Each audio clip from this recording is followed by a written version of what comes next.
Hi hello ನಮಸ್ಕಾರ friends, welcome back to Meghna's cooking channel. ಇವತ್ತಿನ recipe ನೀವು ವಿಡಿಯೋದಲ್ಲಿ ನೋಡ್ತಾ ಇರೋ ಹಾಗೆ ಕ್ರಿಸ್ಪಿ ಹಾಗೆ ಟೇಸ್ಟಿಯಾಗಿರುವಂತಹ ಸಮೋಸನ ಹೇಗೆ ಮಾಡೋದು ಅಂತ ಈ ವಿಡಿಯೋದಲ್ಲಿ ಶೇರ್ ಮಾಡ್ತಾ ಇದ್ದೀನಿ. ತುಂಬಾ ಈಸಿಯಾಗಿ ಮಾಡ್ಕೋಬೋದು, ಡಿಫ್ರೆಂಟಾಗಿ ತೋರಿಸ್ತಾ ಇದ್ದೀನಿ. ಒಂದು ಸಾರಿ ಟ್ರೈ ಮಾಡಿ, ತುಂಬಾ ಟೇಸ್ಟಿಯಾಗಿರುತ್ತೆ.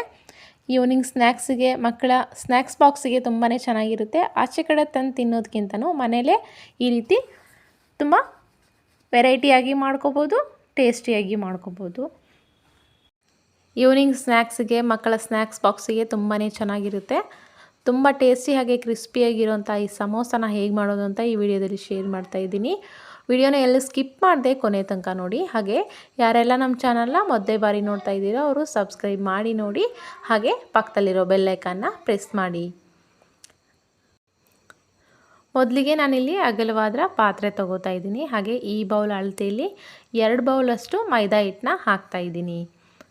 ನಾನಿಲ್ಲಿ ಸ್ವಲ್ಪ ಜಾಸ್ತಿ ಕ್ವಾಂಟಿಟಿಲಿ ಮಾಡ್ಕೊಳ್ಳೋದ್ರಿಂದ ಸ್ವಲ್ಪ ಜಾಸ್ತಿ ಮೈದಾ ತೊಗೊಂಡಿದ್ದೀನಿ. ನಿಮಗೆ ಎಷ್ಟು ಬೇಕೋ ಅಷ್ಟು ಹಾಕ್ಕೊಳ್ಳಿ. ಸ್ವಲ್ಪ ಉಪ್ಪನ್ನು ಹಾಕಿಬಿಟ್ಟು ಒಂದು 7ರಿಂದ 8 ಟೇಬಲ್ ಸ್ಪೂನಷ್ಟು ಹಸಿ ಎಣ್ಣೆನ ಹಾಕಬೇಕು. ಅಂದರೆ ಕಾಯಿಸ್ದೇ ಎಣ್ಣೆನ ಹಾಗೆ ಹಾಕ್ಕೊಂಡು ಚೆನ್ನಾಗಿ ಕಲಿಸ್ಕೋಬೇಕು. ನೋಡಿ, ಈ ರೀತಿಯಾಗಿ ಎಣ್ಣೆ ಹಿಟ್ಟಿಗೆಲ್ಲ ಹತ್ಕೋಬೇಕು. ಆ ರೀತಿ ಚೆನ್ನಾಗಿ ಕಲಿಸ್ಕೊಂಡ್ಬಿಟ್ಟು ಹೀಗೆ ಉಂಡೆ ಥರ ಮಾಡಿದರೆ ಉಂಡೆ ಥರ ಆಗಬೇಕು. ಹೀಗೆ ಚೆನ್ನಾಗಿ ಕಲಸಿದ ನಂತರ ಸ್ವಲ್ಪದಾಗೆ ನೀರನ್ನ ಹಾಕ್ಕೊಂಡು ನಿಧಾನವಾಗಿ ಕಲಿಸ್ಬೇಕು. ಒಂದೇ ಸರಿ ಜಾಸ್ತಿ ಹಾಕೋಬೇಡಿ, ಮೆತ್ತಗಾಗ್ಬಿಟ್ಟು ಸರಿ ಬರಲ್ಲ. ಹಾಗಾಗಿ ಸ್ವಲ್ಪದಾಗೆ ಹಾಕ್ಕೊಂಡು ಸ್ವಲ್ಪ ಚಪಾತಿ ಹಿಟ್ಟಿನಕ್ಕಿಂತನೂ ಗಟ್ಟಿನೇ ಇರಬೇಕು. ಹಾಗೆ ಕಲಿಸ್ಕೊಂಡು ಇದನ್ನು ಒಂದು 20ರಿಂದ 30 ನಿಮಿಷ ನೆನೆಯಲಿಕ್ಕೆ ಸೈಡಿಗೆ ಎತ್ತಿಡ್ತಾ ಇದ್ದೀನಿ. ಹಾಗೆಯೇ ಒಂದು ಚಿಕ್ಕ ಪ್ಯಾನ್ನ ತೊಗೊಂಡ್ಬಿಟ್ಟು ಸ್ಟವ್ ಆನ್ ಮಾಡಿಬಿಟ್ಟು ಪ್ಯಾನ್ ಬಿಸಿ ಆದ ನಂತರ 2 ಟೇಬಲ್ ಸ್ಪೂನಷ್ಟು ಸೋಂಪು, 1 ಟೇಬಲ್ ಸ್ಪೂನಷ್ಟು ಅಜ್ವೈನ, ಹಾಗೆ ಒಂದು 3 ಟೇಬಲ್ ಸ್ಪೂನಷ್ಟು ಧನಿಯಾ ಕಾಳನ್ನ ಹಾಕ್ತಾಯಿದ್ದೀನಿ. 1 ಟೇಬಲ್ ಸ್ಪೂನಷ್ಟು ಜೀರಿಗೆನ ಹಾಕಿಬಿಟ್ಟು ನಿಧಾನ ಉರಿಲಿ ಚೆನ್ನಾಗಿ ಫ್ರೈ ಮಾಡ್ಕೋಬೇಕು. ಹೀಗೆ ಚೆನ್ನಾಗಿ ಫ್ರೈ ಮಾಡಬೇಕಾದ್ರೆ ಇದ್ರ ಘಮ ಮನೆ ತುಂಬ ಎಲ್ಲ ಹರಡಬೇಕು, ಅಷ್ಟು ಸುವಾಸನೆ ಬರುತ್ತೆ. ಆ ಸುವಾಸನೆ ಬರೋ ತನಕ ಚೆನ್ನಾಗಿ ಸಣ್ಣ ಉರಿಲಿ ಫ್ರೈ ಮಾಡಿಕೊಂಡು ನಂತರ ನಾನಿಲ್ಲಿ ಒಂದು ಕುಟ್ಟಾಣಿಲಿ ಈ ಕಾಳುಗಳನ್ನು ಕೊಟ್ಕೋತಾ ಇದ್ದೀನಿ. ಮಿಕ್ಸಿಗೆ ಹಾಕ್ಕೊಳ್ಳೋದಕ್ಕಿಂತ ಈ ರೀತಿ ಕುಟ್ಟಾಣಿಯಲ್ಲಿ ತರಿಯಾಗಿ ಕೊಟ್ಕೋಬೇಕು. ತುಂಬಾ ಚೆನ್ನಾಗಿ ಬರುತ್ತೆ, ಅದ್ರ ಟೇಸ್ಟೇ ಚೇಂಜ್ ಆಗುತ್ತೆ. ಹಾಗಾಗಿ ನಾನು ಇದರಲ್ಲೇ ಕುಟ್ತಾ ಇದ್ದೀನಿ. ನೋಡಿ, ಈ ರೀತಿ ಚೆನ್ನಾಗಿ ಕುಟ್ಕೋಬೇಕು. ಜಾಸ್ತಿ ನುಣ್ಣಗಾಗಬೇಕಂತೇನಿಲ್ಲ, ಸ್ವಲ್ಪ ತರಿಯಾಗಿದ್ದರೂ ಸಾಕು. ಅದು ನಾವು ಸಮೋಸ ತಿನ್ನಬೇಕಾದ್ರೆ ಬಾಯಲ್ಲಿ ಸಿಗಬೇಕು, ಅದ್ರ ಟೇಸ್ಟು ತುಂಬ ಚೆನ್ನಾಗಿ ಬರುತ್ತೆ. ಅದನ್ನು ಒಂದು ಬೌಲಲ್ಲಿ ಎತ್ತಿಡ್ತಾ ಇದ್ದೀನಿ. ನಂತರ ಒಂದು ಪಾತ್ರೆನ ತೊಗೊಂಡ್ಬಿಟ್ಟು 2 ಟೇಬಲ್ ಸ್ಪೂನಷ್ಟು ಎಣ್ಣೆನ ಹಾಕ್ತಾಯಿದ್ದೀನಿ. ಎಣ್ಣೆಗೆ ಒಂದು ಅರ್ಧ ಟೇಬಲ್ ಸ್ಪೂನಷ್ಟು ಜೀರಿಗೆ ಹಾಕ್ಕೊಂಡು, ಜೀರಿಗೆ ಎಲ್ಲ ಸ್ವಲ್ಪ ಸಿಡಿದ ನಂತರ ಸ್ವಲ್ಪ ಕರಿಬೇವನ್ನ ಕಟ್ ಮಾಡಿ ಹಾಕ್ತಾಯಿದ್ದೀನಿ. 1ರಿಂದ 2 ಈರುಳ್ಳಿನ ಹಾಕ್ಕೋಬೋದು, ಬೇಕಿದ್ರೆ ಹಾಕ್ಕೊಳ್ಳಿ, ಬೇಡವಾದರೆ ಹಾಗೆ ಸ್ಕಿಪ್ ಮಾಡ್ಕೊಳ್ಳಿ.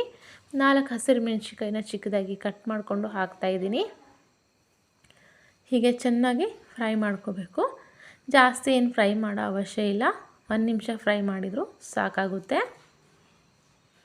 ಹಾಗೆಯೇ ಒಂದು 1/4 ಟೇಬಲ್ ಸ್ಪೂನಷ್ಟು ಅರಿಶಿಣ ಪುಡಿ ಹಾಕ್ತಾಯಿದ್ದೀನಿ. ಅದನ್ನು ಹಾಕ್ಕೊಂಡು ಈ ಒಗ್ಗರಣೆ ಜೊತೆಗೆ ಚೆನ್ನಾಗಿ ಮಿಕ್ಸ್ ಮಾಡ್ಕೋಬೇಕು. ಹೀಗೆ ಮಿಕ್ಸ್ ಮಾಡಿದ ನಂತರ ಬೇಯಿಸಿಟ್ಟಿರೋ ಆಲೂಗಡ್ಡೆನ ಇದಕ್ಕೆ ಹಾಕಬೇಕು. ಒಂದು 8 ಮೀಡಿಯಮ್ ಸೈಜ್ ಆಲೂಗಡ್ಡೆನ ಬೇಯಿಸಿಟ್ಕೊಂಡಿದ್ದೀನಿ. ಅದನ್ನು ತೀರಾ ಸ್ಮ್ಯಾಶ್ ಮಾಡದೆ ಕೈಯಲ್ಲೇ ಈ ರೀತಿ ಹಿಸುಕಿ ಹಾಕಬೇಕು. ತಿನ್ನಬೇಕಾದ್ರೆ ಬಾಯಿಗೆ ಸ್ವಲ್ಪ ದೊಡ್ಡ ಪೀಸ್ ಥರನೇ ಸಿಗಬೇಕು. ಹೀಗೆ ಹಾಕ್ಕೊಂಡು ಮತ್ತು ಚೆನ್ನಾಗಿ ಕಲಿಸ್ಬಿಟ್ಟು ನಾವು ಮುಂಚೆನೇ ಏನು ಪೌಡ್ರ್ ಮಾಡಿ ಇಟ್ಕೊಂಡಿದ್ವಲ್ಲ ಆ ಪೌಡ್ರನ್ನ ಮೇಲ್ಗಡೆಯಿಂದ ಹಾಕಿ, ಹಾಗೆಯೇ ರುಚಿಗೆ ತಕ್ಕಷ್ಟು ಉಪ್ಪನ್ನ ಹಾಕಿಬಿಟ್ಟು ಚಿಕ್ಕದಾಗಿ ಕಟ್ ಮಾಡ್ಕೊಂಡಿರೋಂಥ ಕೊತ್ತಂಬರಿನೂ ಹಾಕ್ಕೋತಾ ಇದ್ದೀನಿ. ಇವನ್ನೆಲ್ಲ ಹಾಕಿದ ನಂತರ ಮತ್ತೆ ಒಂದು ಸಾರಿ ಚೆನ್ನಾಗಿ ಮಿಕ್ಸ್ ಮಾಡ್ಕೊಂಬಿಟ್ರೆ ಸಮೋಸಕ್ಕೆ ಸ್ಟಫಿಂಗ್ ರೆಡಿ ಆಗುತ್ತೆ.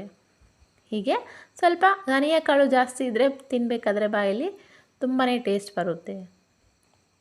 ಇವಾಗ ಒಂದು ಅರ್ಧ ಗಂಟೆ ಹಿಟ್ಟು ನೆಂದಿದೆ. ನೋಡಿ, ನಾವು ಹಿಟ್ಟನ್ನ ಈ ರೀತಿ ಅಗಲ ಮಾಡಿದಾಗ ಈ ರೀತಿ ಪದರವಾಗಿರಬೇಕು. ಹಾಗಾದರೆ ಸಮೋಸ ತುಂಬಾ ಚೆನ್ನಾಗಿ ಬರುತ್ತೆ.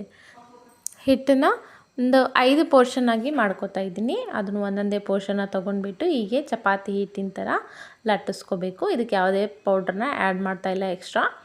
ಹಾಗೆಯೇ ಪೌಡ್ರ್ ಹಚ್ಚದೇ ಲಟ್ಟಿಸ್ಕೊಂಡು ಸ್ವಲ್ಪ ದಪ್ಪದಾಗೆ ಇರಬೇಕು, ಹಾಗಾದರೆ ತುಂಬಾ ಚೆನ್ನಾಗಿ ಬರುತ್ತೆ. ಇವಾಗ ಒಂದು ತಟ್ಟೆನ ಇಟ್ಬಿಟ್ಟು ರೌಂಡ್ ಶೇಪಲ್ಲಿ ಮಾಡ್ಕೋತಾ ಇದ್ದೀನಿ.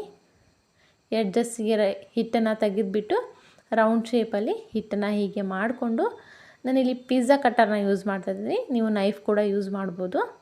ಹೀಗೆ ಒಂದು 6 ಪೀಸಸ್ ಆಗಿ ಕಟ್ ಮಾಡ್ಕೋತಾ ಇದ್ದೀನಿ. ಈ ರೀತಿ ಪೀಸಸ್ನ ಮಾಡಿಕೊಂಡು ಫೋಲ್ಡಿಂಗ್ ಯಾವ ರೀತಿ ಅಂತ ನಿಮಗೆ ತೋರಿಸ್ತೀನಿ. ಈ ರೀತಿ ಮಾಡಿದರೆ same as it is outside street ಸ್ಟೈಲಲ್ಲಿ ಸಮೋಸ ಹೇಗಿರುತ್ತಲ್ಲ ಅದೇ ರೀತಿಯಾಗಿ ನಿಮಗೆ ತೋರಿಸ್ಕೊಡ್ತೀನಿ ನೋಡಿ. ಒಂದು ಎಡ್ಜಿಗೆ ನೀರನ್ನ ಸ್ವಲ್ಪ ಅಪ್ಲೈ ಮಾಡಿಬಿಟ್ಟು ಹೀಗೆ ಈ ರೀತಿಯಲ್ಲಿ ಮಡ್ಚ್ಕೋಬೇಕು. ಹೀಗೆ ಬೆರಳು ಹಾಕಿ ಹೀಗೆ ಒಂದು ಸಾರಿ ಪ್ರೆಸ್ ಮಾಡಿ. ಹೀಗೆ ಪ್ರೆಸ್ ಮಾಡಿದ ನಂತರ ಈ ಸ್ಟಫಿಂಗಿಗೆ ಈ ರೀತಿ ಮಾಡ್ಕೋಬೇಕು.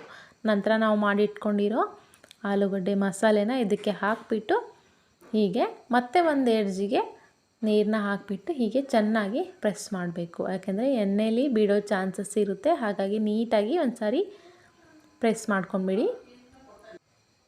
ನಂತರ ಮುಂದೆ ಉಳಿದಿರೋ ಹಿಟ್ಟನ್ನು ಕಟ್ ಮಾಡಿನೂ ತೆಗಿಬಹುದು. ಬೇಡಪ್ಪ ನಾವು ಎಕ್ಸ್ಟ್ರಾ ಸ್ವಲ್ಪ ಡಿಸೈನ್ನ ಮಾಡ್ತೀವಿ ಅಂತ ಅಂದರೆ ಈ ರೀತಿ ನಾನು ಮತ್ತೆ ಪಿಜ್ಜಾ ಕಟ್ಟರ್ನ ಯೂಸ್ ಮಾಡ್ತಾಯಿದ್ದೀನಿ.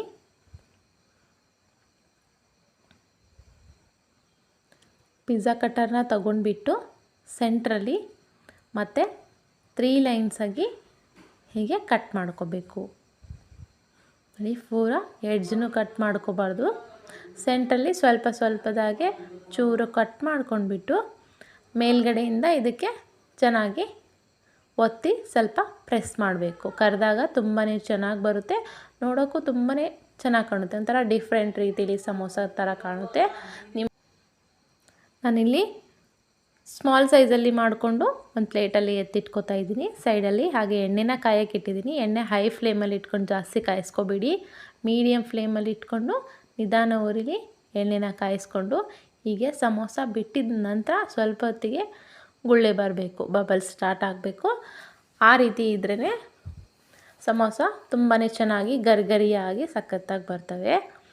ಹೀಗೆ ಮತ್ತೆ ಮೀಡಿಯಮ್ ಉರಿಯಲ್ಲಿ ಸಮೋಸನ ಡೀಪ್ ಫ್ರೈ ಮಾಡ್ಕೊಂಡ್ಬಿಟ್ರೆ ಈ ಸ್ಟ್ರೀಟ್ ಸ್ಟೈಲು ಹಾಗೆ ನಾವು ಆಚೆ ಕಡೆ ಬೇಕ್ರಿಲೆಲ್ಲ ತಿನ್ನೋಂತಹ ಸಮೋಸ ರೆಡಿಯಾಗುತ್ತೆ. ನಿಮಗೂ ಈ ರೆಸಿಪಿ ತುಂಬಾ ಇಷ್ಟ ಆಗಿದೆ ಅನ್ಕೋತೀನಿ. ಇಷ್ಟವಾದರೆ ಲೈಕ್ ಮಾಡಿ, ಶೇರ್ ಮಾಡಿ, ಸಬ್ಸ್ಕ್ರೈಬ್ ಮಾಡಿ. ಧನ್ಯವಾದಗಳು.